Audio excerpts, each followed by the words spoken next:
செம்டிவி நேயர்களுக்கு அன்பான வணக்கம். அதிகாரம் 109 தகை அணங்கூறுத்தல் 1090வது குறட்பாய் பற்றி நாம் இப்பொழுது சிந்திக்க இருக்கின்றோம். உண்டார்கண் அல்லது அடுநரா காமம்போல் கண்டார் மகிழ் செய்தல் என்று. உண்டார்கண் அல்லது அடுநரா காமம்போல் கண்டார் மகிழ் செய்தல் என்று. உண்டார்கண் அல்லது அடுநரா காமம்போல் கண்டார் மகிழ் செய்தல் என்று. நாம் எவ்வளோ பார்த்துருக்கிறோம். பார்த்தவுடனே மகிழ்ச்சி பொங்கும். யாரை பார்த்தவுடனே? தனக்கு பிரியமான ஒரு ஆண்மகனை, ஒரு பெண் தனக்கு பிடித்த ஒரு ஆண்மகனை பார்க்க அவன் வருகின்ற பார்வையை அவனை பார்த்தவுடனே அப்படியே பொங்கும் மகிழ்ச்சி. மகிழ்ச்சி பொங்கும். உள்ளம் துள்ளி விளையாடும். துள்ளும் உள்ளம் மகிழ்ச்சியிலே துள்ளும், ஆட்டம் போடும். எப்படித்தான் அந்த அழகு அப்படி கூடிவிடும். ஏற்கனவே இருந்த அழகு இன்னும் கூடிவிடும். ஏன்?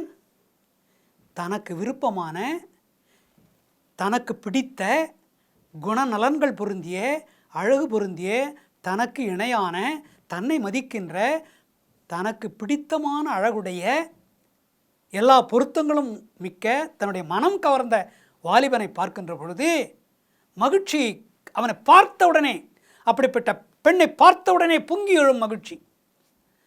கல் இருக்கிறது, கல் குடிக்கிறார்கள். அந்த காலத்தில் திருவள்ளுவர் சொல்லுகின்றார், அந்த காலத்தில் கல் இருந்தது, எல்லோரும் அருந்தினார்கள், பெண்கள் கூட கல் அருந்தினார்கள்.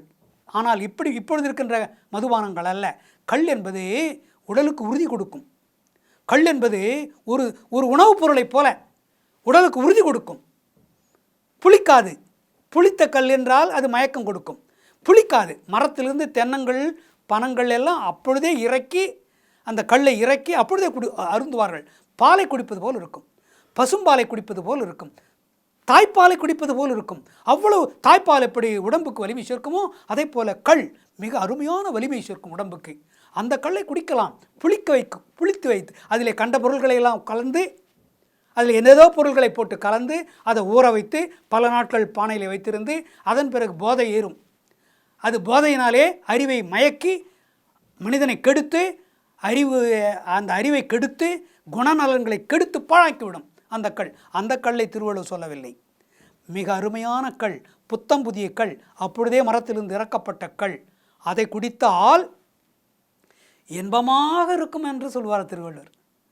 அந்த கல்லை குடித்தால் மிக இன்பமாக இருக்கும்.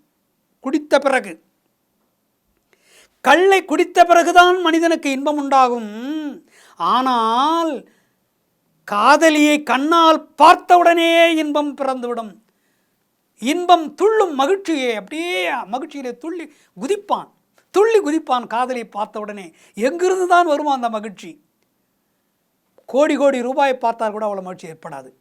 தனக்கு விருப்பமான காதலியை பார்த்துவிட்டால், தூரத்தில் வருகின்ற பொழுதே பார்த்துவிட்டால் அவ்வளவு மகிழ்ச்சி. எத்தனை கோடி ரூபாய் இருந்தாலும் அவ்வளோ மகிழ்ச்சி ஏற்படாது. தன்னுடைய அம்மாவை பார்த்து கூட அவ்வளோ மகிழ்ச்சி ஏற்படாது. காதலியை பார்த்தால் அவ்வளவு மகிழ்ச்சி ஏற்படும். கல்லை குடித்து அதன் பிறகுதான் மகிழ்ச்சி அடைவான் கல்லை குடித்தவன். ஆனால் காதலியை கண்ணால் பார்த்த உடனேயே போதையேறி, மகிழ்ச்சி என்ற போதையேறி துள்ளி குதிப்பான் காதலன். சக்தி கல்லுக்கு அதிகமான சக்தியா, மயக்கும் சக்தியா? காதலுக்கு அதிகமான மயக்கும் சக்தியா? திருவள்ளுவர் சொல்லுகின்றார், நம்ம கேட்கிறார். காதலியை பார்க்கின்ற பொழுதே நமக்கு சக்தி ஏறுகிறது, இன்பம் ஏறுகிறது, மனம் தள்ளாடுகிறது, என்னென்னமோ எண்ணங்கள், மகிழ்ச்சி மகிழ்ச்சி மகிழ்ச்சி, அளவற்ற மகிழ்ச்சி. பார்த்தாலே கிட்ட வந்து அவளோடு நாம் அவளை கட்டி அணைத்து ஏற்படுகின்ற மகிழ்ச்சி. அதன் பிறகு பார்க்கின்ற பொழுதே அவ்வளோ இன்பம் வருகிறது. பார்க்கின்ற பொழுதே இன்பம் வருகிறது என்று சொன்னவர் திருவள்ளுவர். கல்லை குடித்தால்தான் இன்பம் வரும். காதலியை பார்த்தவுடனே இன்பம் பொங்கும். ஒருவருக்கு எப்பொழுது இன்பம் பொங்கும்? எத்தனையோ கல்லை குடித்தால் இன்பம் பொங்கும் என்று சொல்வார்கள். தனக்கு பிடித்த உணவை அறிந்தால் இன்பம் பொங்கும் என்று சொல்வார்கள். பணத்தை பார்த்தால் இன்பம் வரும் என்று சொல்வார்கள். அதெல்லாம் இன்பம் அல்ல. தனக்கு பிடித்த உணவுப் பொருள்களை அளவு மீறி சாப்பிட்டால் இன்பம் வரும் என்று சொல்வார்கள். அதெல்லாம் உண்மையிலே அதெல்லாம் இன்பம் அல்ல. காதலி வருவதை பார்த்து அவளுடைய தோற்றத்தை பார்த்தவுடனே வருகின்ற இன்பம் இருக்கிறதே, அந்த இன்பத்திற்கு ஈடு இணை இந்த உலகத்தில் எதுவுமே இல்லை. அதுதான் உயர்ந்த காதல் இன்பம். உயர்ந்த காதலி கொடுக்கின்ற இன்பம் இருக்கிறதே, பார்த்தவுடனே அவளை பார்த்தவுடனே இன்பம் வருகிறது என்றால் எப்படிப்பட்ட இன்பம் அது? இதை யாராவது உலகத்தில் சொல்லியிருப்பார்களா? திருவள்ளுவர் சொல்லுகின்றார், அப்படி உயிரும் உடம்புமாக எந்த நேரமும் எண்ணத்தில் காதலின் நினைவாக காதலன் நினைவாக இருவரும் இருந்தால் பார்த்தவுடனே இன்பம் பொங்கும் என்று ஒரு அருமையான சிந்தனையை திருவள்ளுவர் வைக்கின்றார் இந்த திருக்குறளிலே. மீண்டும் நாளை சந்திப்போம்.